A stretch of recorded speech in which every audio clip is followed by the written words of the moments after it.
Hi, ನಮಸ್ತೆ. Welcome back to my YouTube channel. ನಾನು last 2 ವಿಡಿಯೋದಲ್ಲಿ ಹೇಳಿದ್ನಲ್ಲ ಗುಜರಾತ್ ಬಂದಿದ್ದೀವಿ ಸ್ವಲ್ಪ ಕೆಲ್ಸದ ಮೇಲೆ ಅಂತ. ನಾವು ಬಂದಿರೋದು ಮೋರ್ಬಿ ಮತ್ತೆ ತಾಂಗಡ್ ಅಂತ ಆ ಏರಿಯಾಗೆ. ತಾಂಗಡ್ ಅನ್ನೋ ಏರಿಯಾ ಇಂಡಿಯಾದಲ್ಲೇ ನಂಬರ್ 2 ಪ್ಲೇಸ್ ಅಲ್ಲಿ ಇದೆ ಸ್ಯಾನಿಟರಿ ಐಟಮ್ ನ ಮ್ಯಾನುಫ್ಯಾಕ್ಚರಿಂಗ್ ಮಾಡೋದ್ರಲ್ಲಿ. ಮೇನ್ ಇದ್ರಲ್ಲಿ ಕಮೋಡು ಮತ್ತೆ ವಾಶ್ ಬೇಷನ್ ಈ ತರ ಐಟಮ್ ಗಳನ್ನ ಮ್ಯಾನುಫ್ಯಾಕ್ಚರಿಂಗ್ ಮಾಡ್ತಾರೆ. ಮತ್ತೆ ಮೋರ್ಬಿ ಅನ್ನೋದು ಇಡೀ ವರ್ಲ್ಡ್ ಅಲ್ಲೇನೆ ನಂಬರ್ 2 ಸ್ಥಾನದಲ್ಲಿದೆ. ಅಲ್ಲಿ ಸೆರಾಮಿಕ್ಸ್ ಐಟಮ್ ಏನೇನ್ ಇರ್ತವೆ ಆಲ್ಮೋಸ್ಟ್ ಎಲ್ಲಾನು ಮ್ಯಾನುಫ್ಯಾಕ್ಚರಿಂಗ್ ಮಾಡ್ತಾರೆ. ಅಂದ್ರೆ ಟೈಲ್ಸ್ ಆಗಿರ್ಬೋದು, FRP ಐಟಮ್ ಮ್ಯಾನುಫ್ಯಾಕ್ಚರಿಂಗ್ ಆಗುತ್ತೆ. ಅಂದ್ರೆ ಸೆರಾಮಿಕ್ಸ್ ಇಂದ ಏನೇನ್ ಐಟಮ್ ಪ್ರಿಪೇರ್ ಆಗುತ್ತೆ ಆಲ್ಮೋಸ್ಟ್ ಎಲ್ಲ ಇದು ಮೋರ್ಬಿಯಲ್ಲೇನೆ ಆಗೋದು. ಈ ಎರಡು ತಾಂಗಡು ಮತ್ತೆ ಮೋರ್ಬಿ ಎರಡು ಏರಿಯಾದಿಂದನೂ ಸುಮಾರು 1,000ಕ್ಕಿಂತ ಜಾಸ್ತಿನೇ ಫ್ಯಾಕ್ಟರಿಗಳಿದಾವೆ. ತಾಂಗಡಲ್ಲಿ ಒಂದು 300 ಫ್ಯಾಕ್ಟರಿ ಇದ್ರೆ ಆಲ್ಮೋಸ್ಟ್ ಒಂದು 700ಕ್ಕಿಂತ ಜಾಸ್ತಿ ಮೋರ್ಬಿಯಲ್ಲಿ ಇದೆ ಫ್ಯಾಕ್ಟರಿಗಳೆಲ್ಲ.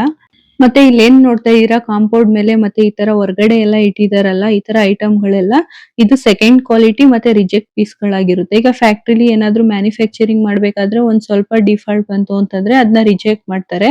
ಅದನ್ನ ಕೆಲವೊಬ್ರು ತಗೊಬಂದು ಸೆಕೆಂಡ್ಸ್ ಕೂಡ ಸೇಲ್ ಮಾಡ್ತಾರೆ. ಇನ್ ಕೆಲವರು ವೇಸ್ಟ್ ಅನ್ಬಿಟ್ಟು ಈ ತರ ಕಾಂಪೌಂಡ್ ಮೇಲೆಲ್ಲ ಜೋಡಿಸ್ಕೊಂಡು ಇಟ್ಟಿದ್ದಾರೆ. ಇಲ್ಲಿ ಏರಿಯಾ ಫುಲ್ ನೋಡ್ಬೇಕು ಅಂತಂದ್ರೆ ಎಲ್ಲಾ ಕಡೆನೂ ಇದೇ ಇರೋದು ಐಟಮ್ ಎಲ್ಲ.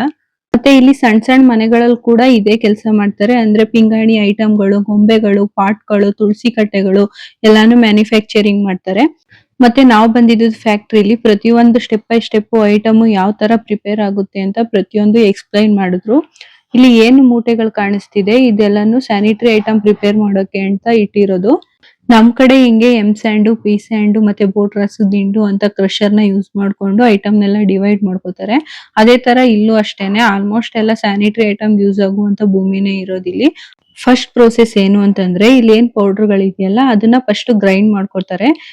ಪೌಡ್ರು ಮತ್ತೆ ನೀರ್ನ ಮಿಕ್ಸ್ ಮಾಡ್ಕೊಂಡು ಐಟಮ್ ನ ಗ್ರೈಂಡ್ ಮಾಡ್ಕೋತಾರೆ. ಅಂದ್ರೆ ಈಗ ವಾಶ್ ಬೇಷನ್ ಹಚ್ಚಿ ಏನಿರುತ್ತೆ ಅದಕ್ಕೆ ಕನ್ಸಿಸ್ಟೆನ್ಸಿ ಎಷ್ಟು ಬೇಕೋ ಅಷ್ಟು ನೀರ್ನ ಯೂಸ್ ಮಾಡ್ಕೊಂಡು ಅವರು ಲಿಕ್ವಿಡ್ ನ ರೆಡಿ ಮಾಡ್ಕೋತಾರೆ. ಅಂದ್ರೆ ಈಗ ನಮ್ದು ವಾಶ್ ಬೇಷನ್ ಆಗಿರ್ಬೋದು, ಕಮೋಡ್ ಆಗಿರ್ಬೋದು, ನಾವ್ ಏನ್ ಐಟಮ್ ನ ಪ್ರಿಪೇರ್ ಮಾಡ್ತಿರ್ತೀವಿ ಅದನ್ನ ಪ್ರತಿಯೊಂದು ಡಿಸೈನ್ ಅಲ್ಲೂ ಅವರು ಹಚ್ಗಳನ್ನ ರೆಡಿ ಮಾಡಿ ಇಟ್ಕೊಂಡಿರ್ತಾರೆ. ಈ ವಿಡಿಯೋದಲ್ಲಿ ನೋಡ್ತಿರ್ಬೋದು ಏನು ಲಿಕ್ವಿಡ್ ರೆಡಿ ಆಗಿದೆ ಅದನ್ನ ಹಚ್ಚೊಳಗಡೆ ಹಾಕ್ತಾ ಇರ್ತಾರೆ. ಇವಾಗ ವಾಶ್ ಬೇಷನ್ ಆಗಿರ್ಬೋದು, ಇಂಡಿಯನ್ ಬೇಷನ್ ಆಗಿರ್ಬೋದು, ಕಮೋಡ್ ಆಗಿರ್ಬೋದು ಎಲ್ಲದಕ್ಕೂನು ಸೇಮ್ ಪ್ರೊಸೆಸಿಂಗ್ ಇರುತ್ತೆ. ಅದ್ ಹಚ್ಚಿ ಏನಿರುತ್ತೆ ಅದು ಫುಲ್ ಆಗೋ ತನಕನೂ ಆ ಲಿಕ್ವಿಡ್ ನ ಫಿಲ್ ಮಾಡ್ತಾರೆ. ಲಿಕ್ವಿಡ್ ಎಲ್ಲ ಫಿಲ್ ಆದ್ಮೇಲೆ ಇದು ಮೋಲ್ಡ್ ಆಗೋಕೆನೆ ಒಂದು ಸುಮಾರು 2 ಅವರ್ ಇಂದ 3 ಅವರ್ ತಗೊಳುತ್ತೆ. ಇದು ಮೋಲ್ಡಿಂಗ್ ಆದ್ಮೇಲೆ ಡ್ರೈ ಮಾಡ್ಕೋಬೇಕಾಗುತ್ತೆ. ಇದನ್ನ ನ್ಯಾಚುರಲ್ ಆಗಿ ಕೂಡ ಡ್ರೈ ಮಾಡ್ತಾರೆ, ಇಲ್ಲ ಅಂತಂದ್ರೆ ಓವೆನ್ ಯೂಸ್ ಮಾಡ್ಕೊಂಡು ಡ್ರೈ ಮಾಡ್ತಾರೆ. ಇಲ್ಲಿ ಟೆಂಪರೇಚರ್ ಜಾಸ್ತಿ ಇರೋದ್ರಿಂದ ಇವರು ನ್ಯಾಚುರಲ್ ಆಗಿ ಡ್ರೈ ಮಾಡ್ಕೋತಿದ್ರು. ಇದು ಒಂದ್ಸರಿ ಡ್ರೈ ಆಗ್ಬೇಕು ಅಂತಂದ್ರೆ ಸುಮಾರು ಒಂದ್ 24 ಗಂಟೆ ಟೈಮ್ ತಗೊಳುತ್ತಂತೆ. ಐಟಮ್ ಮೋಲ್ಡಿಂಗ್ ಆದ್ಮೇಲೆ ಹಚ್ಚನ ತೆಗಿತಾರಲ್ಲ ಅವಾಗ ಹುಷಾರಾಗಿ ತಗೋಬೇಕು. ಆವಾಗ್ಲೇನೆ ಜಾಸ್ತಿ ಐಟಮ್ ಡ್ಯಾಮೇಜ್ ಗಳು ಬರೋದು. ಮತ್ತೆ ಮೋಲ್ಡಿಂಗ್ ಆದ್ಮೇಲೆ ಅದು ಐಟಮ್ ಸ್ವಲ್ಪ ಆ ಕಡೆ ಈ ಕಡೆ ಏನು ಎಕ್ಸ್ಟ್ರಾಸ್ ಬಂದಿರುತ್ತೆ ಅದನ್ನ ರಬ್ ಮಾಡ್ಕೋತಾರೆ. ಅದಕ್ಕೂನು ಅವ್ರಿಗೆ ಸುಮಾರು ಟೈಮ್ ಹಿಡಿಯುತ್ತೆ. ಐಟಮ್ ಎಲ್ಲ ಡ್ರೈ ಆದ್ಮೇಲೆ ಗ್ಲಾಸಿಂಗ್ ಅಂತ ಮಾಡ್ತಾರೆ. ಈಗ ನಾವು ಪೇಂಟ್ ನ ಸ್ಪ್ರೇ ಮಾಡ್ತೀವಲ್ಲ ಆ ತರ. ಆದ್ರೆ ಇದು ಪೇಂಟ್ ಅಲ್ಲ.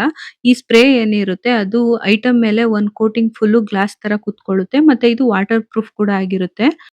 ಇದು ಒಂದ್ಸರಿ ಗ್ಲಾಸಿಂಗ್ ಆದ್ಮೇಲೆ ಐಟಮ್ಗೆ ಗ್ಲಾಸಿ ಮತ್ತೆ ಸ್ಮೂತ್ ಲುಕ್ ಕೂಡ ಕೊಡುತ್ತೆ. ನಾವು ಹೋಗಿದ್ದ ಫ್ಯಾಕ್ಟ್ರಿ ತುಂಬಾ ದೊಡ್ಡದು. ಅಂದ್ರೆ ಒಂದೊಂದ್ ಐಟಮ್ ಒಂದೊಂದ್ ಕಡೆ ಆಗ್ತಿದ್ದು. ಹಂಗಾಗಿ ಒಂದೊಂದ್ ಐಟಮ್ ಒಂದೊಂದ್ ಪ್ರೊಸೆಸಿಂಗ್ ವಿಡಿಯೋ ಹಾಕಿರೋದು. ಇನ್ನು ಗ್ಲಾಸಿಂಗ್ ಎಲ್ಲ ಆದ್ಮೇಲೆ ಕಮೋಡು ಮತ್ತೆ ವಾಶ್ ಬೇಷನ್ ಕಲರ್ಸ್ ಮತ್ತೆ ಡಿಸೈನ್ ಎಲ್ಲ ಬರುತ್ತಲ್ಲ ಅದಕ್ಕೆ ಒಂದ್ ಲುಕ್ ಕೊಡ್ತಾ ಇದ್ರು. ಇಲ್ಲಿ ವಿಡಿಯೋದಲ್ಲಿ ಕಾಣಿಸ್ತಿದ್ಯಲ್ಲ ವಾಶ್ ಬೇಷನ್ ಗೆ ಪೇಂಟ್ ಮಾಡ್ತಿರೋದು ಅದು. ಇವಾಗ ವಾಶ್ ಬೇಷನ್ ಅಲ್ಲಿ ಮಧ್ಯ ಡಿಸೈನ್ ಇಲ್ಲ ಫ್ಲವರ್ ಲೈನ್ಸ್ ಆ ತರ ಬರುತ್ತಲ್ಲ ಅದನ್ನ ಪೇಂಟ್ ಮಾಡ್ತಿರೋದು. ಇನ್ನು ಐಟಮ್ಗೆ ಒಂದ್ ಲುಕ್ ಅಂತ ಬಂದ್ಮೇಲೆ ಅದನ್ನ ಬೇಯಿಸ್ತಾರೆ. ಅಂದ್ರೆ ಗ್ಲಾಸಿಂಗ್ ಆಗಿ ಒಂದ್ 40 to 45 ಮಿನಿಟ್ಸ್ ಆದ್ಮೇಲೆ ಅದನ್ನ ಹೀಟಿಂಗ್ಗೆ ಅಂತ ಬಿಡ್ತಾರೆ. ಇದಕ್ಕೆ ಸುಮಾರು ಒಂದ್ 1200 ಇಂದ 1300 ಡಿಗ್ರಿ ಸೆಲ್ಸಿಯಸ್ ಅಷ್ಟು ಟೆಂಪರೇಚರ್ ಇಡ್ತಾರೆ. ಇದು ಸುಮಾರು ಒಂದ್ 12 ರಿಂದ 15 ಅವರ್ ಅಷ್ಟು ಟೈಮ್ ಅಲ್ಲಿ ಹೀಟ್ ಮಾಡ್ತಾರೆ. ಇದಕ್ಕೆ ಗ್ಯಾಸ್ ಯೂಸ್ ಮಾಡ್ತಾರಂತೆ. ಅಷ್ಟು ಟೆಂಪರೇಚರ್ ಅಲ್ಲಿ ಅದು ಬೇಯಬೇಕಾದ್ರೆ ಅದ್ರ ಹತ್ರನೂ ನಿಂತ್ಕೊಳ್ಳೋಕ್ ಆಗ್ತಿರ್ಲಿಲ್ಲ, ಅಷ್ಟು ಬಿಸಿ ಇತ್ತು. ಈ ತರ ಹೀಟ್ ಮಾಡೋದ್ರಿಂದ ಏನಾಗುತ್ತೆ ಅಂತಂದ್ರೆ ಅದು ಐಟಮ್ ಏನ್ ಮ್ಯಾನುಫ್ಯಾಕ್ಚರಿಂಗ್ ಮಾಡಿರ್ತಾರೆ ಅದು ತುಂಬಾ ಬಿಗಿ ಆಗುತ್ತೆ. ಮತ್ತೆ ಅದು ಮಣ್ಣಿಂದ ಮಾಡಿರೋ ಐಟಮ್ ಆಗಿರೋದ್ರಿಂದ ಅದು ಬ್ರೇಕ್ ಆಗದೆ ಇರೋ ತರ ಸ್ಟ್ರಾಂಗ್ ಮಾಡುತ್ತೆ. ಮಡಕೆನ ಬೇಯಿಸ್ತಾರಲ್ಲ ಸೇಮ್ ಅದೇ ತರನೇ. ಇಲ್ಲಿ ಏನ್ ಕಾಣಿಸ್ತಿದಾವೆ ವಾಶ್ ಬೇಷನ್ ಗಳೆಲ್ಲ ಹೀಟ್ ಆಗಿ ಬರ್ತಿರೋದು. ಹೌದು ಇನ್ನು ಮುಟ್ಟಕ್ ಆಗ್ತಿರ್ಲಿಲ್ಲ, ತುಂಬಾ ಬಿಸಿ ಇತ್ತು. ಮತ್ತೆ ಅದನ್ನ ಜೋರಾಗಿ ಪ್ರೆಸ್ ಮಾಡಿದ್ರೆ ಕಟ್ ಆಗ್ಬಿಡ್ತಿದ್ದು. ಇವಾಗ ಅದನ್ನ ಕೂಲಿಂಗ್ ಮಾಡ್ಬೇಕಂತೆ. ಹೀಟ್ ಆಗಿ ಬಂದಿರೋ ಐಟಮ್ ಎಲ್ಲ ಕೂಲ್ ಆಗೋಕೆ ಸುಮಾರು 8 ರಿಂದ 10 ಅವರ್ ಟೈಮ್ ತಗೊಳುತ್ತಂತೆ. ಅದಾದ್ಮೇಲೆ ಅದು ಸ್ಟ್ರಾಂಗ್ ಆಗುತ್ತೆ. ಇಲ್ಲಿ ಏನ್ ಕಾಣಿಸ್ತಿದೆ ರೈಟ್ ಸೈಡ್ ಅದೆಲ್ಲ ಪೇಂಟ್ ಆಗಿ ಹೀಟ್ಗೆ ಅಂತ ಹೋಗಕ್ಕೆ ಅಂತ ಇಟ್ಟಿರೋದು. ಅವೆಲ್ಲ ಒಂದ್ ಬ್ಯಾಚ್ ವೈಸ್ ಕಳಿಸ್ತಾರೆ. ಮತ್ತೆ ಲೆಫ್ಟ್ ಸೈಡ್ ಏನ್ ಕಾಣಿಸ್ತಿದೆ ಅದು ಹೀಟ್ ಆಗಿ ಬರ್ತಿರೋದು. ನೆಕ್ಸ್ಟ್ ಐಟಮ್ ಎಲ್ಲ ಕೂಲ್ ಆದ್ಮೇಲೆ ನೆಕ್ಸ್ಟ್ ಪ್ರೋಸೆಸ್ ಏನು ಅಂತಂದ್ರೆ ಚೆಕ್ಕಿಂಗ್ ಅಂತ ಕಳಿಸ್ತಾರೆ. ಐಟಮ್ ಚೆಕ್ಕಿಂಗ್ ಪ್ರೋಸೆಸ್ ಹೇಗಿರುತ್ತೆ ಅಂತಂದ್ರೆ ಸೌಂಡ್ ಅಲ್ಲಿ ಕಂಡುಹಿಡಿತಾರಂತೆ. ಅದು ಸೌಂಡ್ ಯಾವ ತರ ಬರುತ್ತೆ ಅದರಲ್ಲಿ ಸರಿಯಾಗಿ ಎಲ್ಲಾ ಕಡೆ ಒಂದೇ ಟೆಂಪರೇಚರ್ ಅಲ್ಲಿ ಹೀಟ್ ಆಗಿದ್ಯಾ ಇಲ್ಲ ಅಂತಂದ್ರೆ ಏನಾದ್ರೂ ಡ್ಯಾಮೇಜ್ ಬಂದಿದ್ಯಾ ಅಂತ ಅದನ್ನ ಸೌಂಡ್ ಅಲ್ಲೇ ಕಂಡುಹಿಡಿತಾರಂತೆ.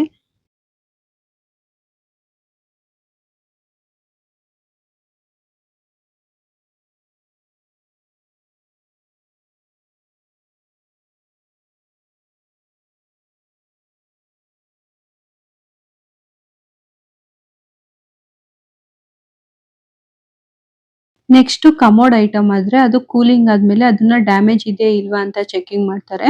ಅದಾದ್ಮೇಲೆ ನೆಕ್ಸ್ಟ್ ಅದಕ್ಕೆ ಸ್ಕ್ವೇರ್ ಪಾರ್ಟ್ಸ್ ಗಳನ್ನ ಹಾಕ್ತಾರೆ. ಈಗ ಸ್ಕ್ವೇರ್ ಪಾರ್ಟ್ಸ್ ಅಂದ್ರೆ ನೀರು ಫ್ಲಶ್ ಆಗೋಕೆ ಸೈಪಾನಿಕ್ ಬಾಲ್ವಾಲ್ ಗಳು ಬರುತ್ತೆ ಮತ್ತೆ ಅದಕ್ಕೆ ಕ್ಯಾಪ್ ಕೂಡ ಹಾಕ್ತಾರೆ. ಆ ಸೈಪಾನಿಕ್ ಬಾಲ್ವಾಲ್ ಮತ್ತೆ ಕ್ಯಾಪ್ ಗಳೆಲ್ಲ ಇಲ್ಲಿ ಮ್ಯಾನುಫ್ಯಾಕ್ಚರಿಂಗ್ ಆಗಲ್ಲ, ಮೋರ್ಬಿಯಲ್ಲಿ ಅದಕ್ಕೆ ಅಂತಾನೆ ಫ್ಯಾಕ್ಟರಿಗಳಿದ್ದು ಮ್ಯಾನುಫ್ಯಾಕ್ಚರಿಂಗ್ ಆಗುತ್ತಂತೆ. ಅಲ್ಲಿಂದ ಅವುಗಳನ್ನ ತರಿಸ್ಕೋತಾರೆ ಅವರು.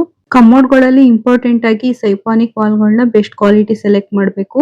ಇಷ್ಟೆಲ್ಲ ಪ್ರೋಸೆಸ್ ಮುಗಿದ್ಮೇಲೆ ಒಂದ್ ಐಟಮ್ ರೆಡಿ ಆಗುತ್ತೆ. ನೆಕ್ಸ್ಟ್ ಏನಾದ್ರೂ ಆರ್ಡರ್ ಇತ್ತು ಅಂತಂದ್ರೆ ಅದನ್ನ ಬಾಕ್ಸ್ ಪ್ಯಾಕಿಂಗ್ ಮಾಡಿ ಕಳಿಸ್ಕೊಡ್ತಾರೆ. ನೋಡಿದ್ರಲ್ಲ, ಈಗ ಒಂದ್ ಐಟಮ್ ರೆಡಿ ಆಗ್ಬೇಕು ಅಂದ್ರೂ ಕಡಿಮೆ ಅಂದ್ರೂ 4 ದಿನ ಟೈಮ್ ತಗೊಳುತ್ತೆ ಸ್ಯಾನಿಟರಿ ಐಟಮ್. ಕೆಲವೊಂದ್ ಕಂಪ್ನಿ ಕಮೋಡ್ಗಳನ್ನ ನೀರ್ನ ಹಾಕಿ ಚೆಕಿಂಗ್ ಮಾಡ್ತಾರೆ. ಅಂದ್ರೆ ಅದ್ರ ಪ್ರೆಷರ್ ಮತ್ತೆ ಫ್ಲೋ ಯಾವ ತರ ಇರುತ್ತೆ ಅಂದ್ಬಿಟ್ಟು ಚೆಕ್ ಮಾಡ್ತಾರೆ.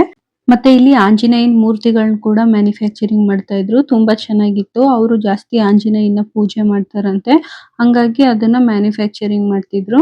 ಇಲ್ಲಿಂದ ಐಟಮ್ಗಳು ಹೊರಗಡೆ ದೇಶಕ್ಕೆ ಕೂಡ ಕಳಿಸ್ಕೊಡ್ತಾರೆ. ಮತ್ತೆ ಇವಾಗ ನಮ್ ಕಂಪ್ನಿ ನೇಮ್ ರಿಜಿಸ್ಟ್ರೇಷನ್ ಆಗಿದ್ರೆ ನಮ್ಗೆ ಬೇಕು ಅಂತಂದ್ರೆ ನಮ್ ಕಂಪ್ನಿ ನೇಮ್ ಹಾಕಿ ನಾವು ಐಟಮ್ ಕೂಡ ಮ್ಯಾನುಫ್ಯಾಕ್ಚರಿಂಗ್ ಮಾಡಿಸ್ಕೋಬಹುದು.